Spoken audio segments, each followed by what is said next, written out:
I want to start off today by telling you about one of my favorite moments in the entirety of recorded music. It happens in Bob Dylan and Johnny Cash's take on Girl from the North Country from Dylan's 1969 album Nashville Skyline. Now, I know there's a lot of people that prefer Dylan's solo version of the song from a few years earlier, and that song is a masterpiece in its own right, but the version with Cash has always held a special place in my heart. It's one of those songs that'll just melt you. The recording is so warm, tinged with melancholy and nostalgia.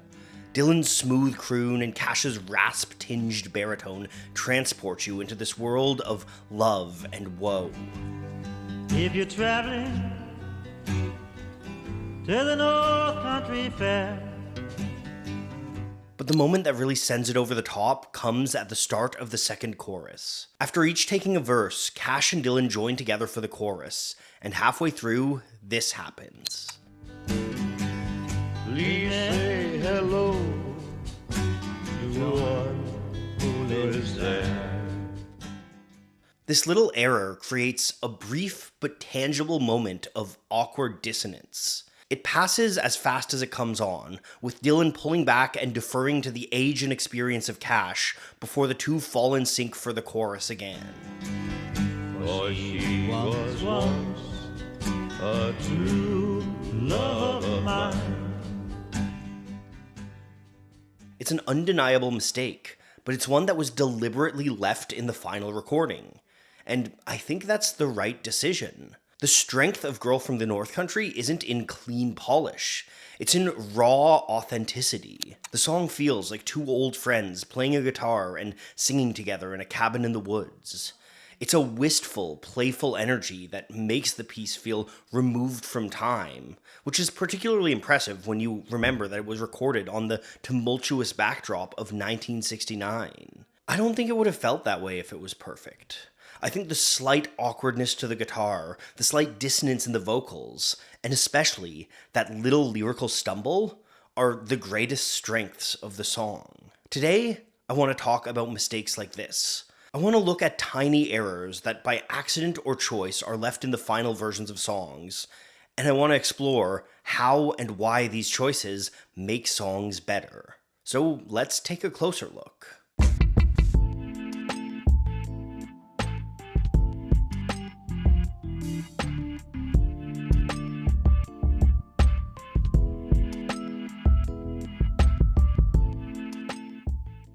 Girl from the North Country isn't the only notable mistake in Bob Dylan's expansive discography.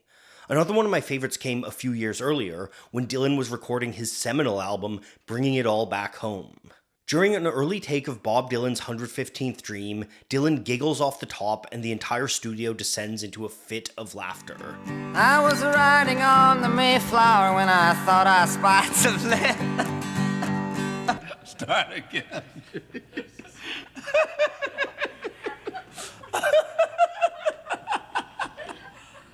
Wait a minute now, man. Okay, take two.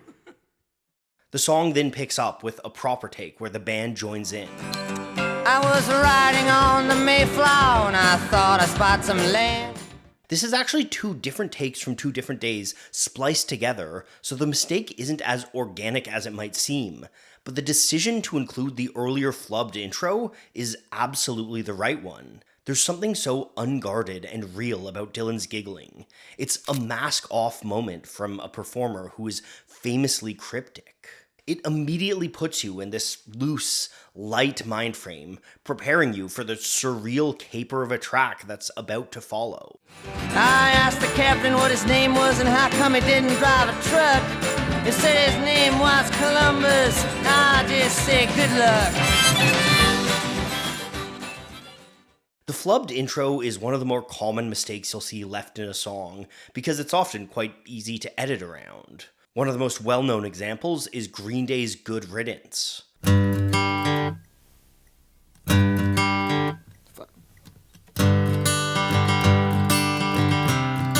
Again, this flub gives a moment of raw realness, but it also serves as a preemptive bit of comic relief before a song that's much heavier than Green Day's usual fare.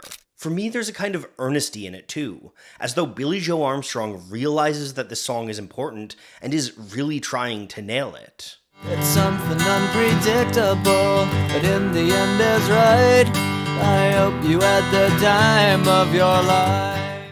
Not every mistaken intro needs a restart, though. Sometimes artists will just play their way through the mistake and change the song in the process.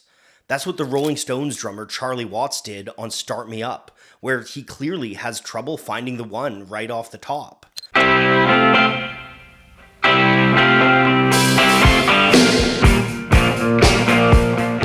This mistake leads to a bit of a stilted intro, which immediately falls into place in immensely satisfying fashion before the verse starts.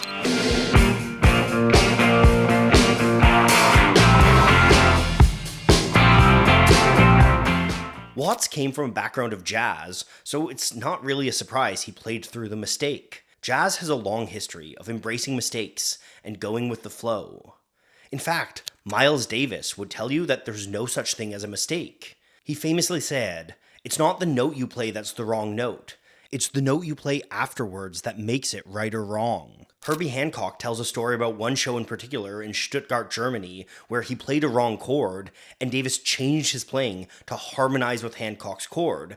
Unfortunately, as far as I can tell, we don't know if there's a recording of that exact performance, but we do have another infamous mistake from a jazz great in Germany. During a 1960 performance of Mac the Knife in Berlin, Ella Fitzgerald fully forgets the lyrics to the song's second verse. Unfazed, she trucks on and improvises her own verse about not knowing the song. Oh, what's the next chorus to this song now? This is the one now. I don't know. But This is just absolutely charming and makes you fall even more in love with Ella Fitzgerald. It underlines the fun, light energy of her music and really sends the performance home.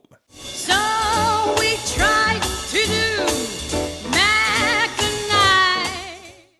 Forgotten and messed up lyrics are quite common in live recordings, but they can also be found in plenty of studio recordings. And in some occasions, these lyrical mistakes will actually change the meaning of the song. The Beatles' Obla Di Obla Da sings about domestic bliss between a couple named Desmond and Molly Jones. But in the fourth verse, a lyrical mistake adds an odd little twist to the song.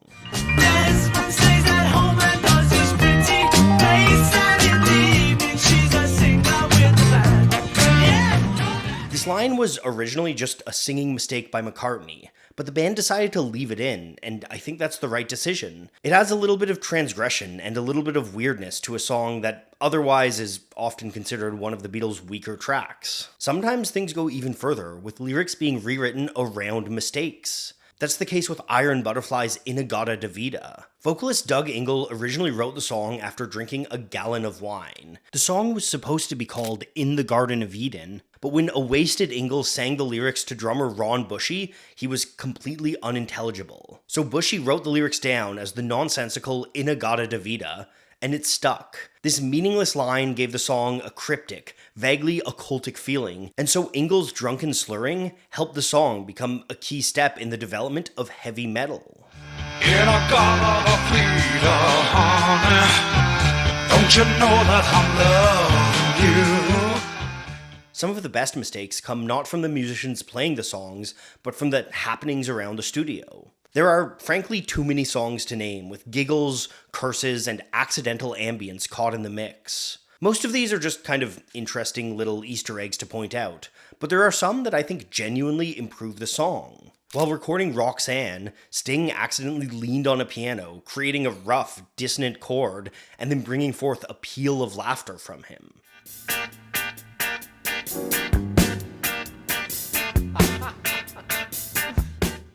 I actually never realized this was a mistake until I was researching this video, because I think it fits the song so well. This dissonant chord falls close enough to the bass lick that it feels natural, and the laughter adds a bit of manic, desperate energy that goes well with Sting's vocal performance on the song. Roxanne, you don't have to put on the red light. On Pink Floyd's Wish You Were Here, David Gilmour can be heard coughing during the song's intro. It's an incredibly small detail, but for me it's always underlined the ragged, weary energy of the song.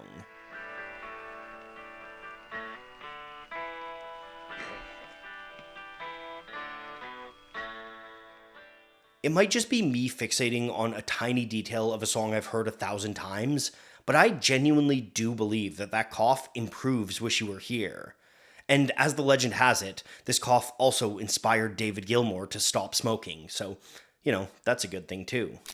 In Nirvana's famous MTV Unplugged set, Kurt Cobain makes a pretty blatant error during his cover of David Bowie's The Man Who Sold the World. At the beginning of the guitar solo, Cobain slides a fret too short, resulting in an awkward flat note.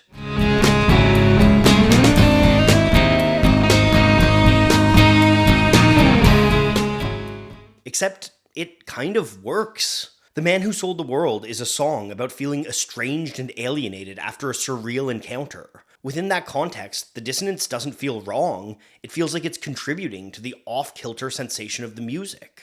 Nirvana's career is honestly full of mistakes that improve the song.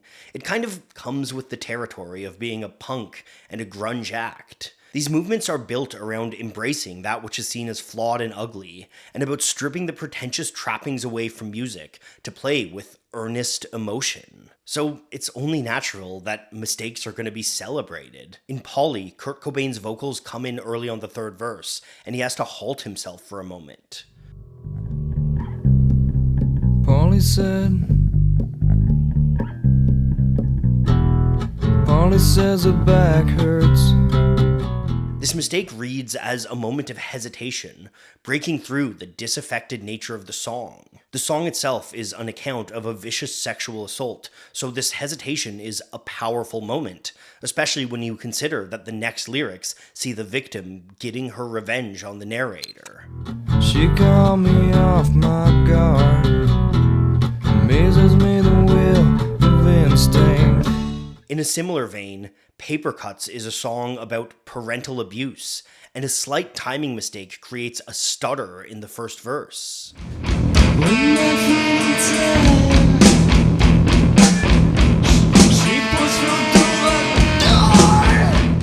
Again, this mistake enhances the character of the terrified, shivering child that Cobain is inhabiting. Nirvana were experts of turning genuine mistakes and sloppy play into deliberate art, but the practice had been around since before Cobain was born. In 1963, an upstart band called the Kingsmen recorded a cover of the song Louie Louie. Their playing was frankly atrocious. Their take on Louie Louie is riddled with mistakes and horrible technical play.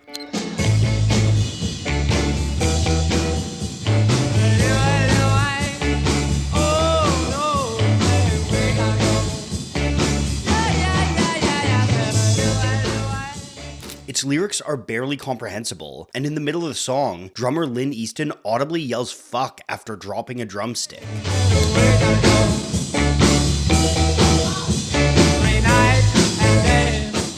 There are plenty of artists who would have retaken Louie Louie, or thrown the cut in the trash. In fact, the Kingsmen weren't particularly proud of their song and hated it themselves, but manager Ken Chase saw Louie Louie for the raw magic that it was.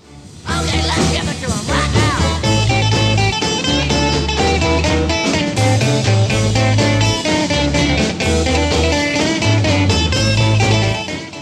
There was a powerful honesty in Louie Louie and a youthful energy that audiences really resonated with. The song became a surprise hit and sowed the seeds for mistake-heavy genres like garage rock and punk.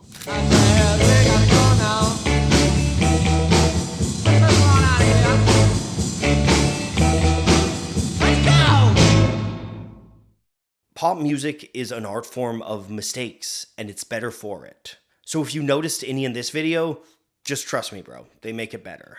But of all the artists to keep mistakes in their music, the most prolific might be none other than the Beatles. I talked about Obla Di Obla Da earlier, but that's just the beginning. There's the famous shout of fucking hell in Hey Jude. Remember to let her under your skin.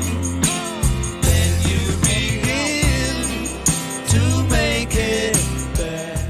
The placement of Her Majesty at the end of Abbey Road was a studio mistake. The song was originally designed to be part of that album's medley, but the band decided to cut it out. Engineer John Kurlander had been told never to throw away any Beatles tape, so he stuck Her Majesty after 30 seconds of silence at the end of the song. When he played it back, McCartney wound up loving it, and it became one of music's first hidden tracks. And then there's John Lennon's calls of "Shoot Me" in the intro of Come Together, which get buried in the mix, but end up adding to the atmosphere of the song.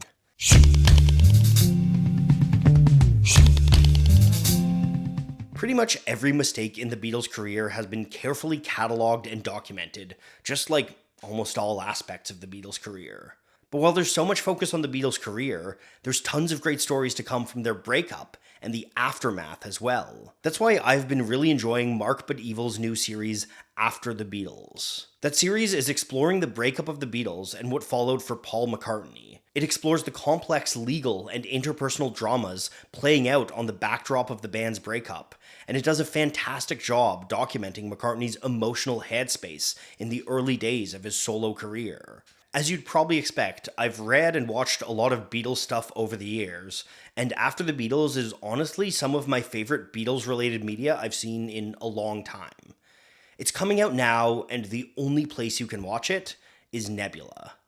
Nebula is the prestige streaming platform created by and for independent creators like myself. It's got hours and hours of ad-free content that can't be found anywhere else, like my own original, Polyphonic magazine. And Nebula's got all kinds of cool and experimental features, like guest passes, which let you show an original you love to your family or friends. There's also the lifetime membership, a one-time payment that guarantees you'll have access to Nebula as long as it exists.